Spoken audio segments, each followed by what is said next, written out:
ಹೀಗೆ ಈ ಒಂದು 5ನೇ ಕತೆ ನಮಗೇನು ತಿಳಿಸ್ತದೆ ಅಂತಂದರೆ, ನಾವು ತುಂಬ ಸುಂದರವಾಗಿದ್ದೀವಿ, ನಮ್ಮ ಹತ್ರ ಅಪಾರವಾದಂಥ ಸಂಪತ್ತಿದೆ, ನನಗೊಂದೊಳ್ಳೆ ಶಕ್ತಿ ಇದೆ, ನನ್ನ ಸುತ್ತಮುತ್ತ ಜನ ಇದ್ದಾರೆ, ನಾನು ಬಲಶಾಲಿ ಅಂತ ಯಾವತ್ತಾದರೂ ನೀನು ಅಹಂಕಾರ ಪಟ್ಟೆ ಅಂದರೆ, ಜನಗಳನ್ನು ನೀನು ಕೀಳಾಗಿ ನೋಡಿದೆ ಅಂದರೆ, ಭಗವಂತ ನಿನ್ನ ನೋಡ್ತಾ ಇರ್ತಾನೆ, ನಿನಗೆ ಸರಿಯಾದಂಥ ಶಿಕ್ಷೆ ಕೊಟ್ಟೇ ಕೊಡ್ತಾನೆ. ಹಾಗಾಗಿ ಯಾವತ್ತೂ ಅಹಂಕಾರವನ್ನು ಪಡಬಾರ್ದು, ಯಾರನ್ನೂ ಕೀಳಾಗಿ ಕಾಣಬಾರ್ದು, ಯಾರನ್ನೂ ಅವಮಾನಿಸಬಾರ್ದು.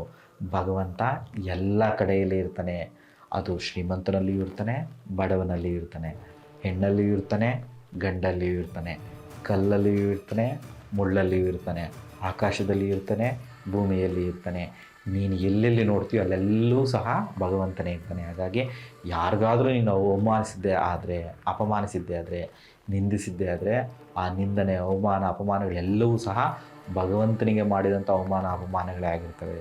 ಹಾಗಾಗಿ ಯಾವತ್ತೂ ಯಾರನ್ನೂ ಕೀಳಾಗಿ ನೋಡಬಾರ್ದು ಅಂತ ಈ ನಮಗೆ 5ನೇ ಕತೆ ನಮಗೆ ತಿಳಿಸ್ಕೊಡುತ್ತೆ.